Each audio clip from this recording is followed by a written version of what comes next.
Lukas Kapitulo 9, Isinugo ang 12. Tinipon ni Jesus ang 12 at binigyan sila ng kapangyarihang magpalayas ng mga demonyo at magpagaling ng mga may sakit.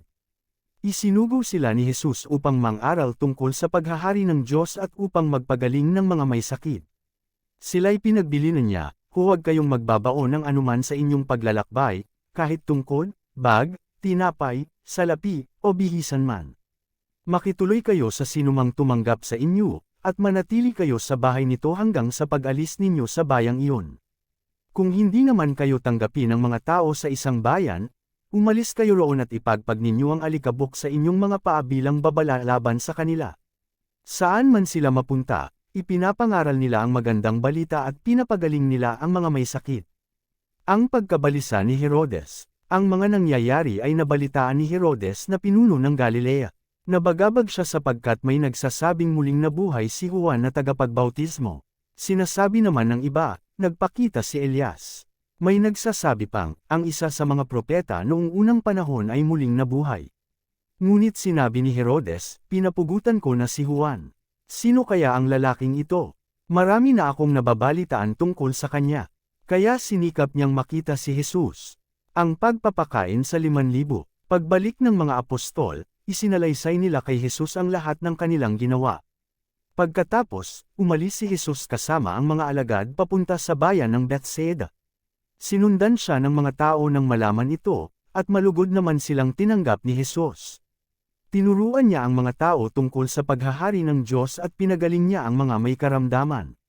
Nang malapit ng lumubog ang araw, nilapitan siya ng 12 at sinabi, paalisan na po ninyo ang mga tao upang makahanap sila ng makakain at matutuluyan sa mga nayon sa paligid.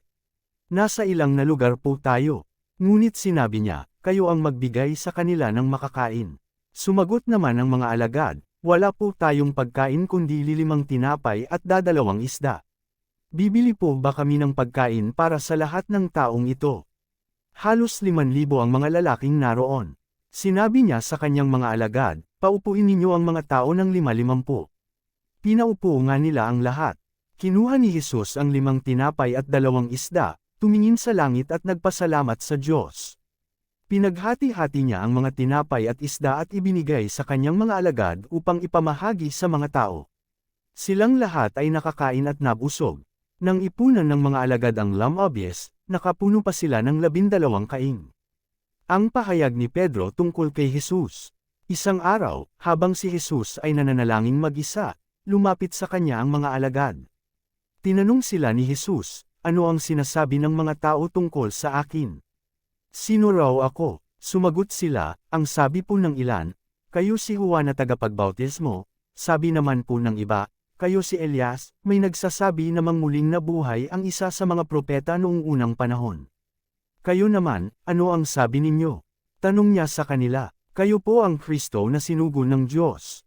Sagot ni Pedro, mahigpit na itinagubilan ni Jesus sa kanyang mga alagad na huwag nilang sasabihin ito kaninuman. Ipinahayag ni Jesus ang tungkol sa kanyang kamatayan. Sinabi pa niya sa kanila, ang anak ng tao'y dapat magdanas ng matinding hirap. Itatakwil siya ng mga pinuno ng bayan, ng mga punong pari at ng mga tagapagturo ng kautusan. Siya ay ipapapatay nila ngunit sa 3 araw ay muli siyang bubuhayin ng Diyos.